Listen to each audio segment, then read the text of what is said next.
तो चलिए आज हम लोग रेशियो एंड प्रोपोर्शन शुरू करते हैं। तो इसमें हम लोग बेसिक से जो है कि जीरो से हीरो की तरफ जाएंगे।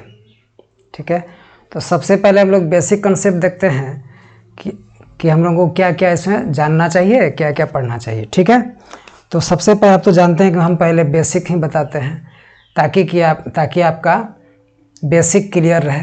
बेसिक जब तक क्लियर नहीं रहेगा तब तक आपका जो है कि तब तक आपका बड़ा बड़ा सवाल भी आप नहीं बना सकते हैं।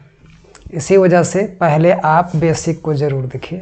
बेसिक देखिएगा तो आपका कंसेप्ट जो है कि क्लियर रहेगा। ठीक है, तो आप लोग पहले बेसिक को देखिए। बेसिक अगर नहीं आता है आपको तो आपको परेशानी होगी। ठीक है, तो चलिए हम लोग देखते हैं। तो लिखते हैं रेशियो एंड प्रोपोर्शन। रेशियो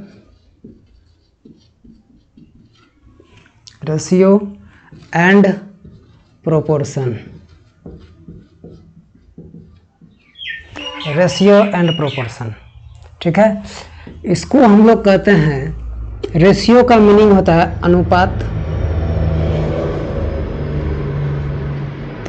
और प्रोपोर्शन का मीनिंग होता है समानुपात।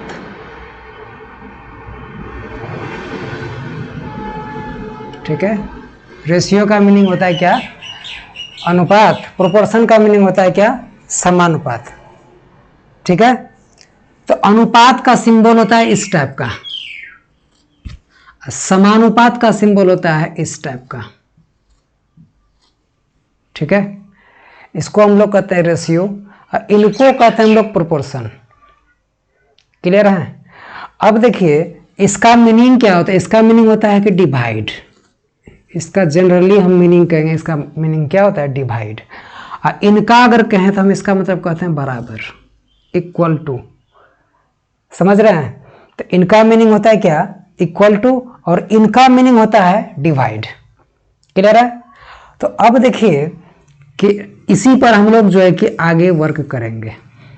ठीक, तो जैसे रहेगा 4:5। ठीक है, तो इसको हम 4/5 लिख सकते हैं, 4/5 लिख सकते हैं। ठीक है, अगर इधर रहेगा, यहाँ पर रहता है प्रोपोर्शन 3:7, तो हम कह सकते हैं कि इसके लिए हम बराबर लिख देंगे। यहाँ पर इस 2 है तो इसको 3/7 लिख सकते हैं। ठीक है, पहले इनको ठीक से समझिए कि बेसिक मेरा यही है जी। ठीक है, अगर आपको बेसिक नहीं आती है तो आप जो है ना आगे बनाना संभव नहीं है आपसे। ठीक है, इसीलिए सबसे पहले बेसिक समझिए। आ रहा है समझ में? चलिए तो हम लोग आगे की तरफ प्रस्थान करते हैं।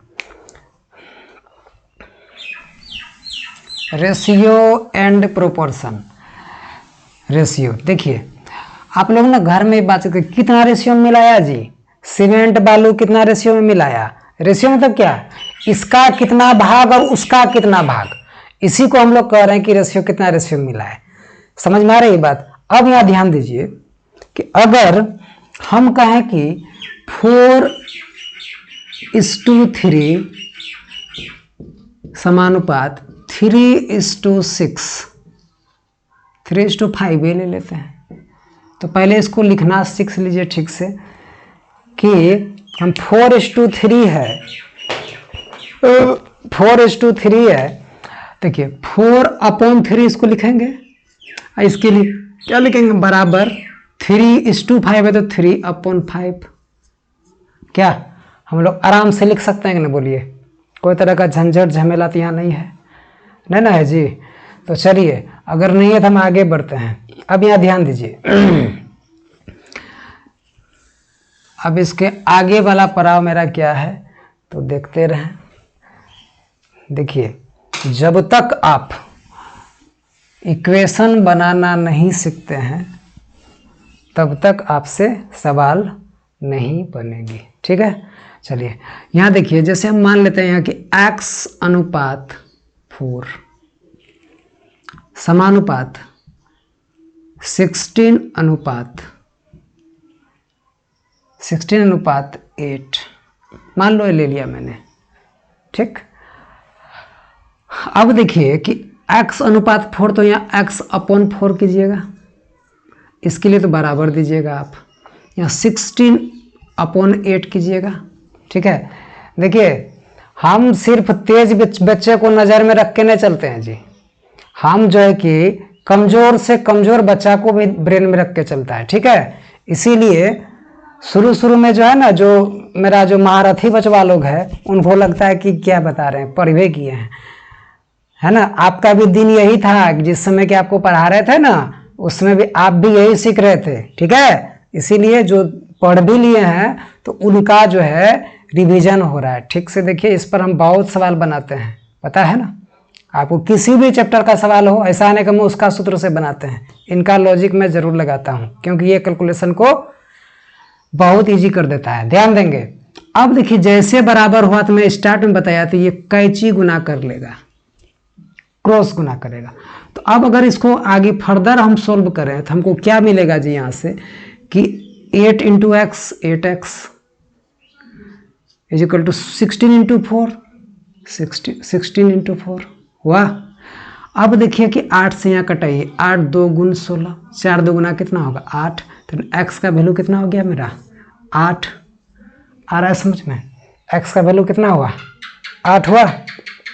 अब यहाँ ध्यान देंगे, अब देखिए इसमें हम बहुत सारा नियम लगा सकते हैं। अब यहाँ देखिए लॉक सिस्टम, देखिए इसको ऐसे लॉक कीजिए, ये दोनों आपस में दोस्ती कर लेगा, ऐसे भी आप बना सकते हैं आराम से। देखिए जिनके साथ में x रहेगा वही इन दोनों का दुश्मन होगा।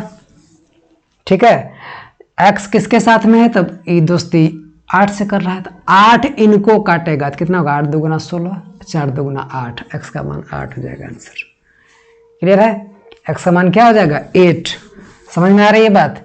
आप इसको और तरीके से बना सकते हैं, x/4 समानुपात 16:8। ठीक है, तो इसको आप ऐसे तरीके से बना सकते हैं। हाफ बेंगल थ्योरम, आधा चूड़ी का नियम लगा दीजिए, आधा चूड़ी यहाँ से बना, फिर आधा चूड़ी यहाँ से भी बनेगा ना जी। तो अब देखिए ये दोनों आपस में गुना करके, तो x का मान निकालने के लिए जिसको कि कटाने में परेशानी होती थी, 4 × 16 कीजिए, 4 × 16। आइए x के साथ में कौन है 8, तो 8 को यहाँ रखिए, 8 2 × 16, 4 2 गुना कितना होगा जी 8।